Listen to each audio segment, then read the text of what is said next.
Shalom. I'd like to start out by giving all glory, praise, and honor to Yahweh, Bahasham, Yahushai, Bahasham, Rakak Wadash.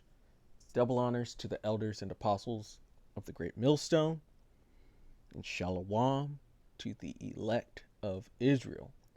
This is Thamayim in Atlanta, and earlier today, our camp leader, our head, Bishop Atazawam, put a meme in of some of the things that Putin was saying.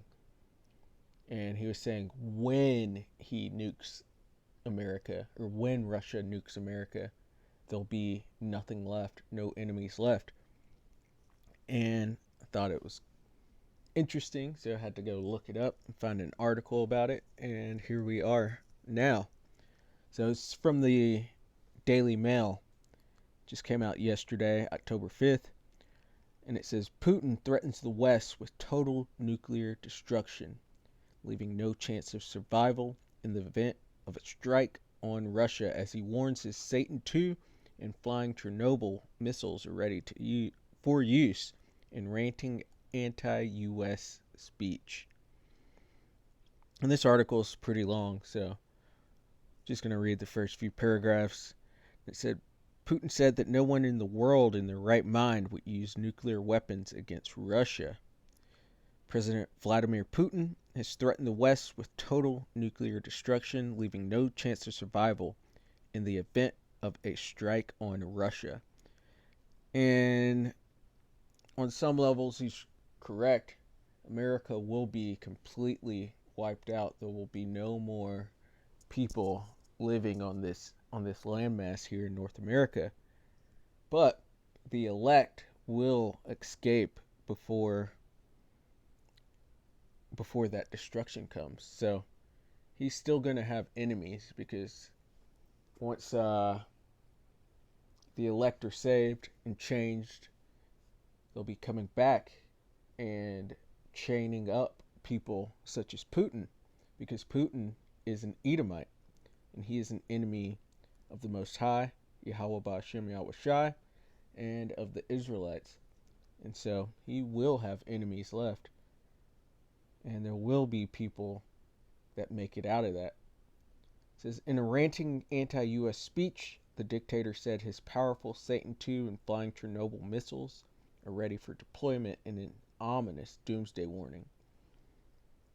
Putin told a conference in Sochi, from the moment the launch of missiles is detected, no matter where it comes from any point of the world, ocean, or from any territory, such a number, so many hundreds of our missiles appear in the air in a retaliatory strike, that there is no chance of survival. There will be no single enemy left, and in several directions at once. The West is not threatened to first strike on Moscow, and it is only his officials and an army of propagandists who have talked up the use of nuclear weapons in the Ukraine conflict. Putin asked the West to understand that threats against Russia are absolutely unacceptable for any potential aggressor.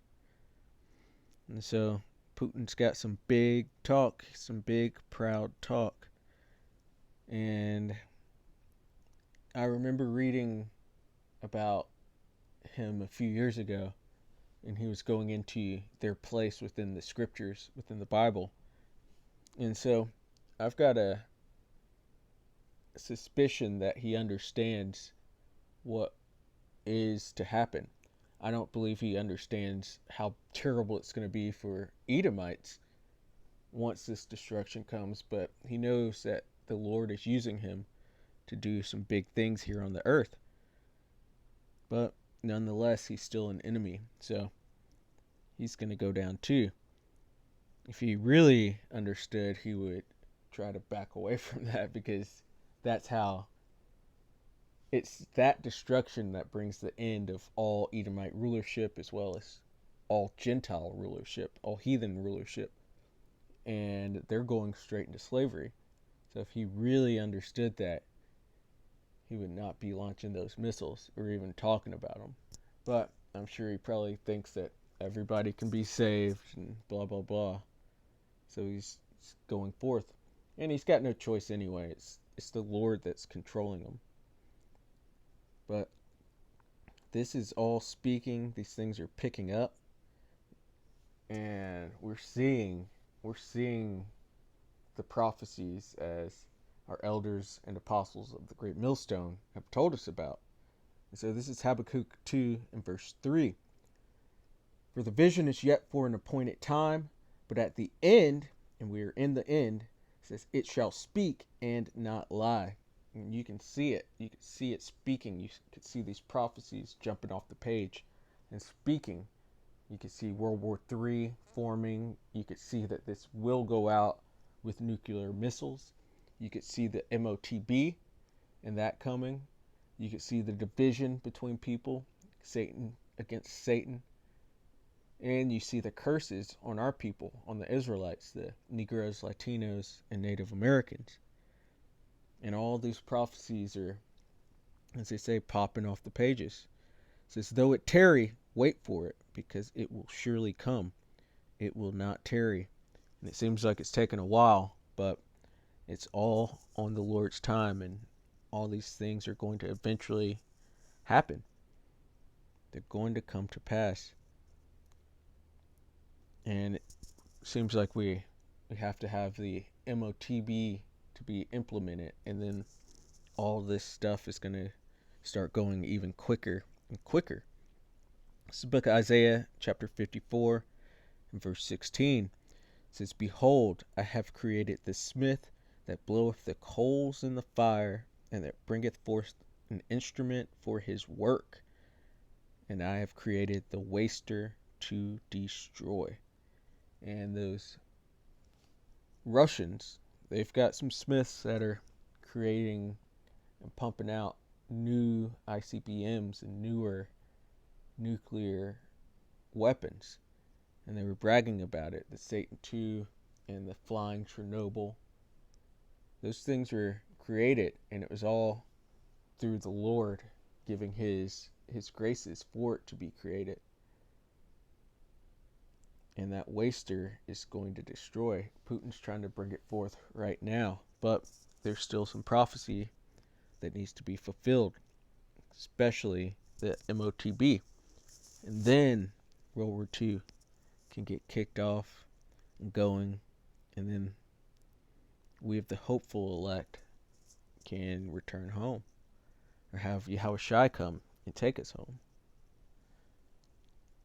This is 2 Peter chapter 3 and verse 10. It says, but the day of the Lord will come as a thief in the night, in the which the heavens shall pass away with a great noise, and the elements shall melt with fervent heat. The earth also, and the works that are therein, shall be burned up. And that's the nukes. That's these ICBMs burning up this world, this current system and current world that we're in. And it's going to burn it up, and none of the things and ways that people have been will even be talked about or remembered. It's all going to get burned up. It says the fashions of this world fadeth away. And what do you think can actually melt elements? It's this nuclear missiles. And it says with fervent heat. That's get hotter than hot heat, a boiling heat, an intense heat.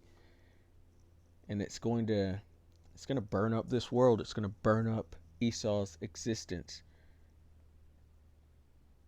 and take them out of power, and then we'll have a new world to come after that. So we're going to end it here with Zechariah 14 and verse 12, just to go into those nukes a little more.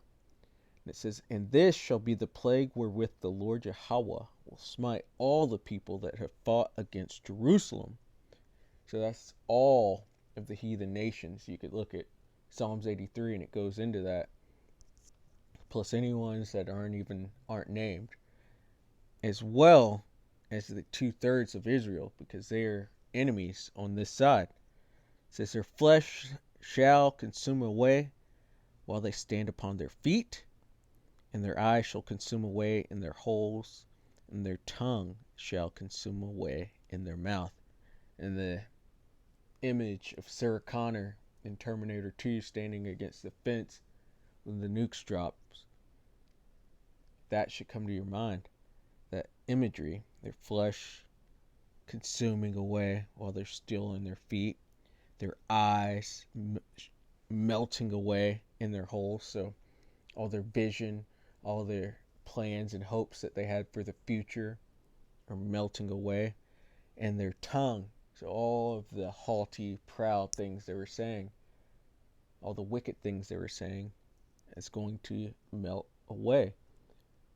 It's all going to be done away with, and we could thank Yahweh Ba'Shem Yahweh Shai for all of that, for this wicked world coming to an end, because we were at the end, and this vision is speaking.